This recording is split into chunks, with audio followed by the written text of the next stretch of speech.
Hello friends, welcome to exam 3। आज हम बात करेंगे SSC, CHLS, RRB group D, RRB NTPC और यूपी पुलिस, जो कि साइंस क्वेश्चन सभी एग्जामों में लगभग पूछी जाती है। ठीक है, इस वीडियो में टॉप 25 क्वेश्चन होंगी साइंस से, जो कि एग्जाम में पूछी जाती है। जैसा कि आप लोग यहाँ पर स्क्रीन पर देख पा रहे होंगे, ये क्वेश्चन ऑलरेडी एग्जाम में पूछे गए हैं।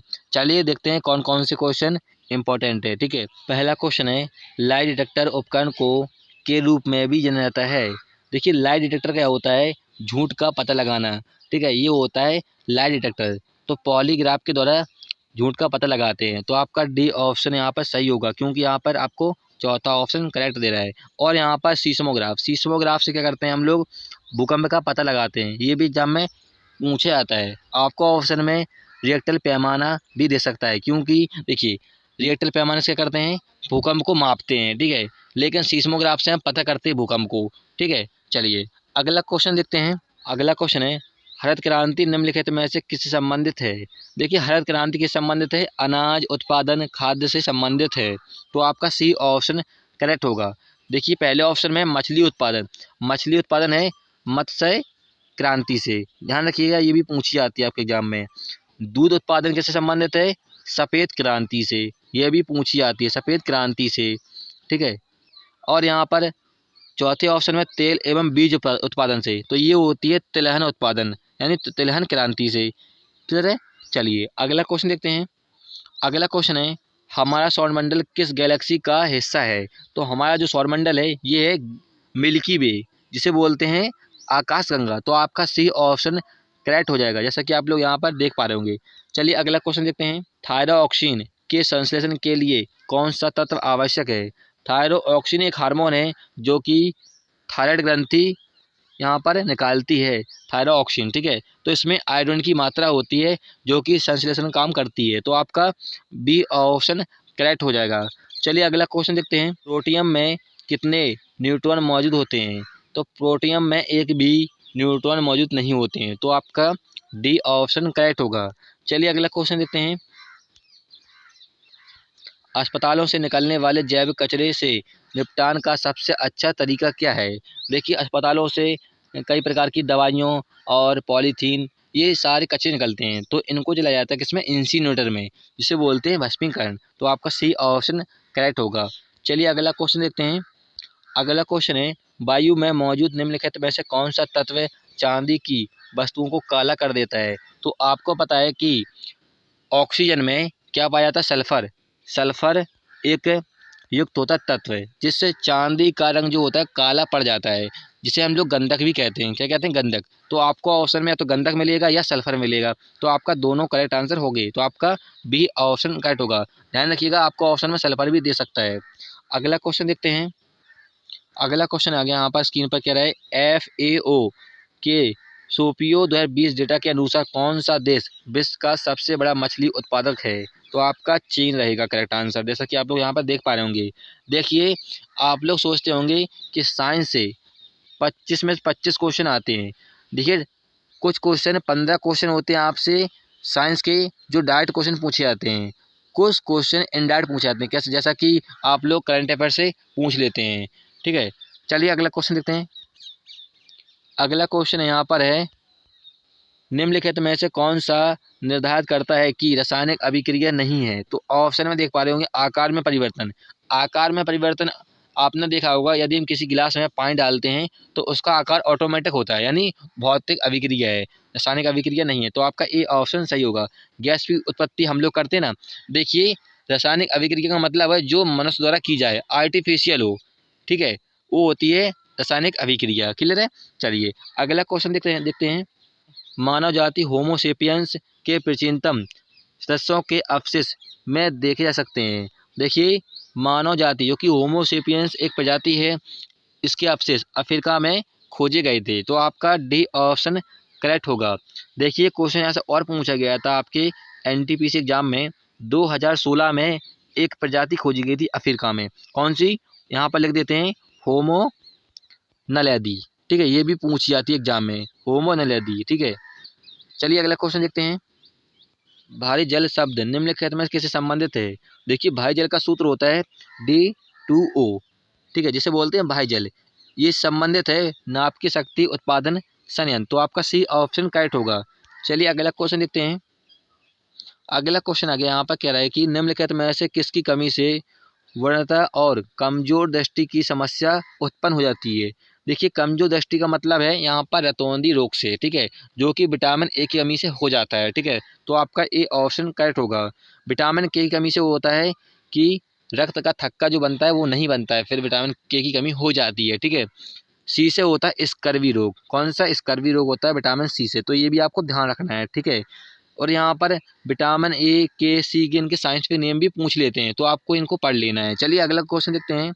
यदि हमारा विटामिन वाला वीडियो नहीं देखा है तो हमारे यूट्यूब की लिस्ट पे आकर देख लीजिए, विटामिन वाला वीडियो डला है, उसमें मैंने सब कुछ बता रखा है आपको एक ही वीडियो में, और वीडियो के लास्ट में 20 क्वेश्चनों का आपका प्रैक्टिस सेट भी कराया था।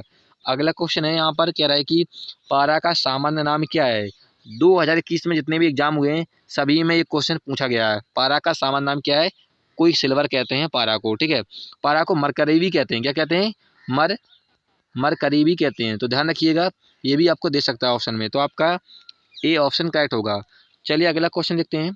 सोडा वाटर में कौन सी गैस पाई जाती है? तो सभी को पता है कि सोडा वाटर में कार्बन डाइऑक्साइड पाई जाती है, तो आपका डी ऑप्शन करेक्ट होगा, CO2 पाई जाती है, ठीक है। अगला क्वेश्चन है, अगला क्वेश्चन आ गया स्क्रीन पर, विश्व की सबसे बड़ी प्रवाल भित्ति कहाँ पाई जाती है? मैंने आपको बताया था कि कुछ क्वेश्चन इनडायरेक्टली पूछ लेते हैं, जैसा कि यहाँ पर प्रवाल भित्ति पूछ ली कहाँ पर है, तो ऑस्ट्रेलिया में पाई जाती है सबसे बड़ी प्रवाल भित्ति। इंपॉर्टेंट क्वेश्चन है। चलिए अगला क्वेश्चन देखते हैं।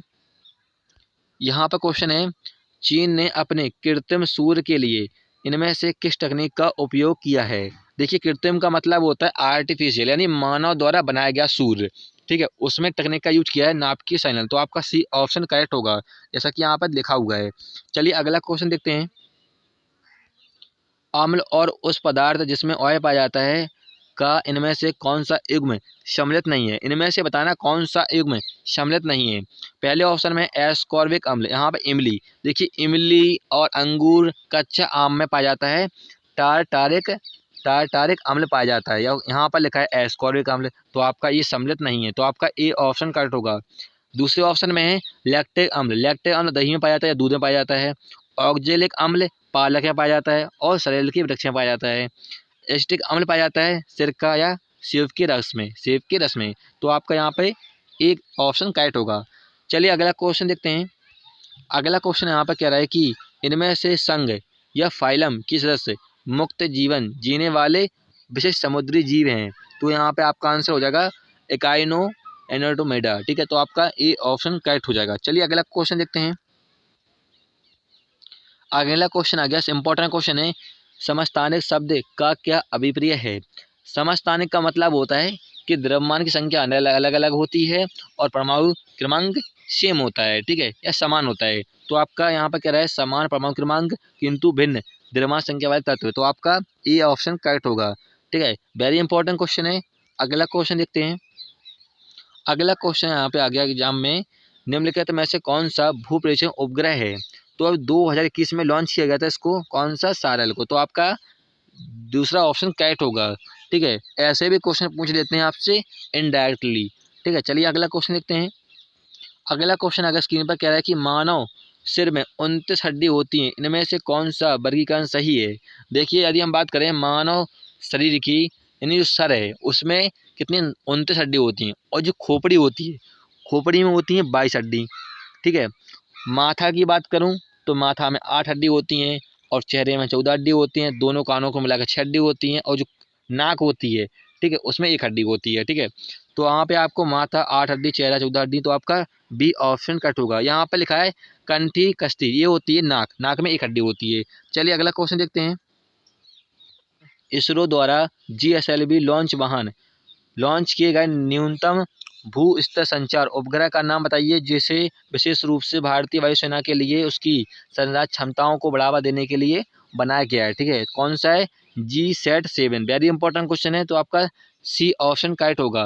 देखिए ये क्वेश्चन आपके SSC GD में पूछा गया था, SSC MTS में भी पूछा गया है, और RRB NTPC CVT 1 में भी पूछा गया है, ठीक है। यदि हम बात करें इसरो की स्थापना हुई थी 1969 में। हेडक्वार्टर कहाँ पर है? बेंगलुरु में। ये भी पूछा जाता है। GSLV का फुल फॉर्म भी पूछा गया था आपके RRB NTPC में। इसका फुल फॉर्म होता है जियोक्रोनस सैटेलाइट लॉन्च व्हीकल। ठीक है, इसका GSLV का सबसे पहले यूज़ किया गया था 2001 में। ये लॉन्च वाहक है जिसके द्वारा रॉकेट को लॉन्च किया जाता है। क्लियर है? चलिए अगला क्वेश्चन देखते हैं। अगला क्वेश्चन आ गया स्क्रीन पर, कह रहा है कि भारतीय भूविज्ञान सर्वेक्षण के अनुसार निम्नलिखित में से कौन सा राज्य भारत के सर्वाधिक ग्रेफाइट भंडार हैं। तो देखिए ये इनडायरेक्ट क्वेश्चन है, डायरेक्ट भी क्वेश्चन पूछते हैं, इनडायरेक्ट भी क्वेश्चन पूछते हैं। तो अरुणाचल प्रदेश में है भारत में सबसे अधिक ग्रेफाइट का भंडार या उत्पादन। चलिए अगला क्वेश्चन देखते हैं। अगला क्वेश्चन यहाँ पे कह रहा है उस वैज्ञानिक का नाम बताइए जिसने इस सिद्धांत का प्रतिपादन किया कि इलेक्ट्रॉन एक धनावेशित गोले में घुसे हुए हैं। तो यहाँ पर पूछ रहा है कि इलेक्ट्रॉन की खोज, यानी इलेक्ट्रॉन के अंदर धनावेशित गोले या कह सकते हो धनावेशित होते हैं। ठीक है, तो आपको पता है कि इलेक्ट्रॉन की खोज जे थॉमसन ने की, तो इसका भी पता कौन करेंगे? J Thomson. तो आपका बी ऑप्शन करेक्ट होगा। ऐसे भी आप करेक्ट आंसर कर सकते हो। चलिए अगला क्वेश्चन देखते हैं। अगला क्वेश्चन है वायुमंडल में मौजूद इनमें से कौन सी गैस का उपयोग दहन, श्वसन और नाइट्रोजन के ऑक्साइड के निर्माण में नामक 3 प्रक्रिया में किया जाता है। देखिए जब दहन श्वसन का मतलब यहाँ पर है जब हम सांस लेते हैं। ठीक है, देखिए जब हम सांस लेते हैं कई गैस छोड़ते हैं और लेते भी हैं, जैसा कि oxygen, nitrogen, CO2, carbon dioxide और जल वाष्प। ये 4 गैसें हम लेते भी हैं और छोड़ते भी हैं। हम ऑक्सीजन 20% लेते हैं, छोड़ते कितनी है? 16% छोड़ते हैं। कार्बन डाइऑक्साइड 0.05% हम लेते हैं, छोड़ते कितने हैं? 4.3% छोड़ते हैं यहाँ पर। ठीक है, तो ऐसे ही नाइट्रोजन हम कितनी 78% लेते हैं और छोड़ते कितनी है? 78% छोड़ते भी हैं नाइट्रोजन। तो आपका यहाँ पर ऑक्सीजन दे दिया है, तो आपका बी ऑप्शन करेक्ट होगा। यदि यहाँ पर नाइट्रोजन दिया होता है ऑक्सीजन के स्थान पर तो आपका नाइट्रोजन करेक्ट आंसर हो जाता है। ठीक है, ध्यान रखिए कौन कौन सी गैसें लेते हैं हम लोग, छोड़ते हैं नाइट्रोजन, ऑक्सीजन, कार्बन डाइऑक्साइड और जल वाष्प। ये 4 गैसें लेते हैं और छोड़ते भी हैं। ठीक है, इनका परसेंट भी मैंने आपको बता दिया है। चलिए अगला क्वेश्चन देखते हैं। चलिए फ्रेंड्स, हमने यहाँ पर 25 क्वेश्चन सॉल्व कर लिए हैं जो कि टॉप 25 क्वेश्चन थे।